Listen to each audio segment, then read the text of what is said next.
Channel subscribe करा, smart बना, नोटिफिकेशनसाठी bell आयकॉनवर क्लिक करा.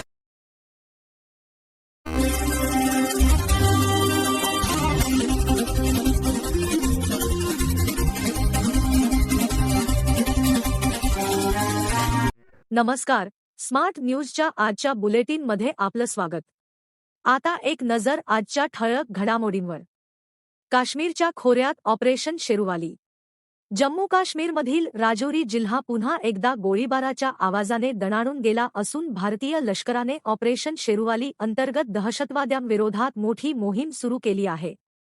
गांभीर मुगलान परिसरातील दाट जंगलात दहशतवादी लपून बसल्याची गुप्त माहिती सुरक्षा यंत्रणांना मिळाल्यानंतर भारतीय लष्कर, जम्मू काश्मीर पोलीस आणि सीआरपीएफच्या संयुक्त पथकाने संपूर्ण भागाला वेढा घालत सर्च ऑपरेशन सुरू केले. शोधमोहीम अधिक तीव्र होत असतानाच दहशतवाद्यांनी जवानांवर अचानक गोळीबार केला आणि त्यानंतर भीषण चकमकीला सुरुवात झाली.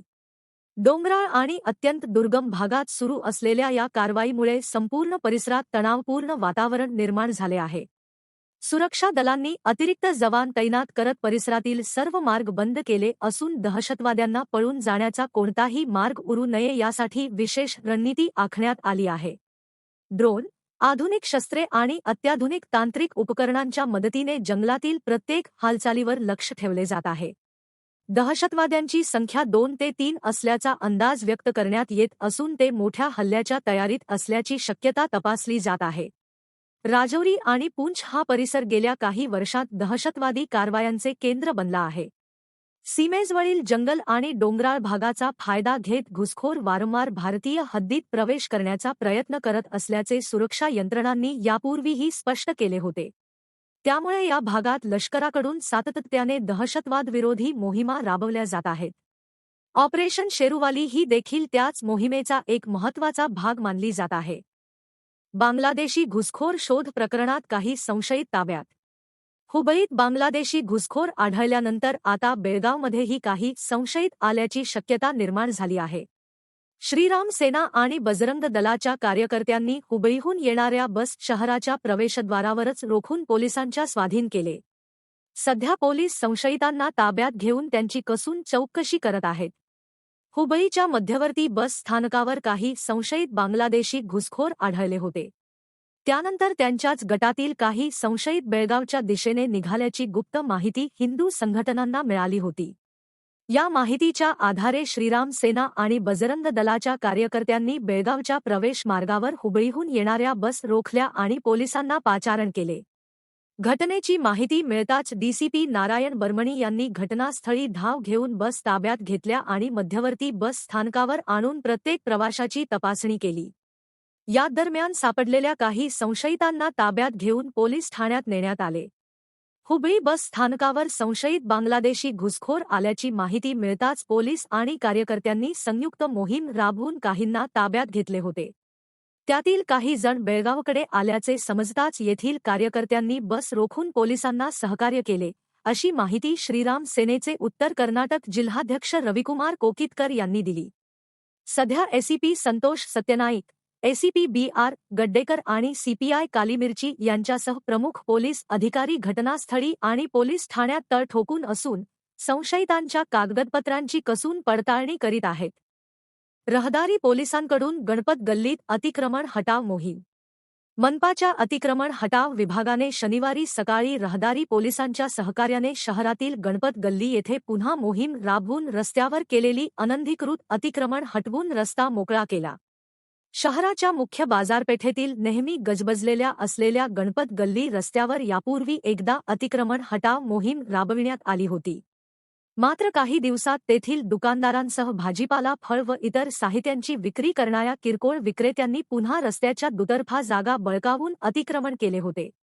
त्यामुळे गणपत गल्ली रस्त्यावरील रहदारीस अडथळा निर्माण होऊन पुन्हा पूर्ववत जैसे थे परिस्थिती झाली होती. त्यामुळे बेळगाव महापालिकेतर्फे आज या ठिकाणी अतिक्रमण हटाव मोहीम हाती घेण्यात आली. रहदारी पोलिसांच्या मदतीने महापालिकेच्या अतिक्रमण हटाव पथकाने आज शनिवारी सकाळी गणपत गल्लीत दाखल होऊन कारवाईला सुरुवात केली. त्यामुळे येथील दुकानदार आणि रस्त्यावर फळे व किरकोळ साहित्याची विक्री करणाऱ्या विक्रेत्यांची एकच धावपळ उडाली होती. महापालिकेचे अतिक्रमण हटाव पथक आणि रहदारी पोलीस आज सकाळी गणपत गल्लीत दाखल झाल्यानंतर त्यांनी नियमानुसार प्रारंभी चेतावणी देऊन कारवाईला सुरुवात केली. पथकाने तेथे दुकानदार व किरकोळ विक्रेत्यांनी लावलेले टेबल, स्टॉल, हातगाड्या, फळेभाजीचे ढीग आणि प्लास्टिक व इतर साहित्य दूर केले. तसेच अतिक्रमणाला विरोध करणाऱ्यांचे साहित्य जप्त केले. कपिलेश्वर दर्शनासाठी आता ड्रेस कोड. दक्षिण काशी म्हणून प्रसिद्ध असलेल्या येथील कपिलेश्वर मंदिरात प्रवेश करण्यासाठी आता पारंपरिक वेशभूषा परिधान करणे अनिवार्य असणार आहे. यासाठी वेशभूषा संहिता, ड्रेस कोड लागू करण्यात आली आहे. मंदिर समितीने सध्या तरी अधिकृतपणे सक्तीची वेशभूषा संहिता लागू केली नसली तरी त्यांनी पारंपरिक वेशभूषेचा नियम प्रत्यक्षात अंमलात आणण्यास सुरुवात केली आहे. यासाठी मंदिराच्या प्रवेशद्वारावर काही विशिष्ट प्रकारचे कपडे परिधान करून प्रवेशास परवानगी नाही, असा फलक लावण्यात आला आहे. दर सोमवारी येथे हजारो भाविकांची गर्दी लोटते. अलीकडच्या काळात मंदिरात येणारे काही भाविक तोकडे कपडे परिधान करून येत असल्याचे प्रमाण वाढले होते. मंदिराचे पावित्र्य राखले जावे या उद्देशाने मंदिर समितीने येथे वेशभूषा संहिता लागू करण्याचा निर्णय घेतला आहे. माजी मंत्री जयंतराव पाटील यांना बेळगाव मराठी साहित्य संमेलनाचे निमंत्रण. राज्याचे माजी अर्थमंत्री तथा आमदार जयंतराव पाटील यांना 7व्या अखिल भारतीय बेळगाव मराठी साहित्य संमेलन 2026 ची निमंत्रण पत्रिका नुकतीच प्रदान करण्यात आली. अखिल भारतीय मराठी साहित्य परिषद बेळगावचे राज्याध्यक्ष सीमाकोवी रवींद्र पाटील आणि जिल्हाध्यक्ष सुधीर चव्हाण यांनी आपल्या सहकाऱ्यांसह जयंत पाटील यांची भेट घेऊन संमेलनाचे निमंत्रण दिले. निमंत्रण स्वीकारताना जयंत पाटील यांनी संमेलनास शुभेच्छा दिल्या. यावेळी परिषदेचे उपाध्यक्ष डी. पाटील, एम. घाडी, मोहन अष्टेकर, संजय मोरे, संजय गौंडाडकर, रणजित चौगुले, मोहन पाटील व गणेश दड्डीकर तसेच महिला कार्यकारिणीतील नेत्रा मेणसे, सविता वेसणे, रोशनी हुंद्रे, संजीवनी खंडागळे, स्मिता मेंढके, स्मिता किलेकर आणि गीता घाडी उपस्थित होत्या. 10,000 सीड बॉल पेरण्याचा संकल्प. बेळगावातील मॉर्निंग वॉकर्स ग्रुप रेसकोर्स यांनी यंदाच्या पावसाळ्यात तब्बल 10,000 सीड बॉल पेरण्याचा संकल्प केला आहे. मॉन्सूनपूर्व पावसाला सुरुवात झाल्याने शहरासह परिसरात हिरवळ वाढू लागली आहे. निसर्गाचे संतुलन राखण्यासाठी आणि भावी पिढीला शुद्ध हवा व पर्यावरण देण्यासाठी प्रत्येकाने किमान एक तरी झाड लावावे, असा संदेश या उपक्रमातून देण्यात येत आहे. 10,000पैकी काही झाडे जरी उगवली आणि टिकून राहिली तरी आमचा प्रयत्न यशस्वी ठरेल, असा विश्वास ग्रुपच्या पदाधिकाऱ्यांनी व्यक्त केला.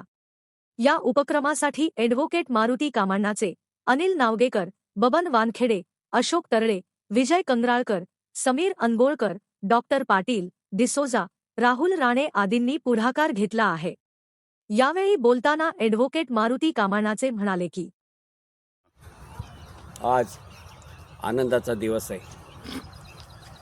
आज रोजी आम्ही मॉर्निंग वॉकर्स ग्रुप रेसकोर्समधील एक पण केलेला आहे की ऑलमोस्ट एक 10,000-20 तरी आपण कुठं पावसाळा सुरू झालेला आहे त्याच्या अगोदर काय हे आलेत, काय म्हणता तुम्ही ते जांभळं आलेत आणि आंबा आला आहे आणि त्याचं आपण मार्केटमधून आपण घरी जाऊन त्याचं सेवन करतो आहे, आपण खातो आहे.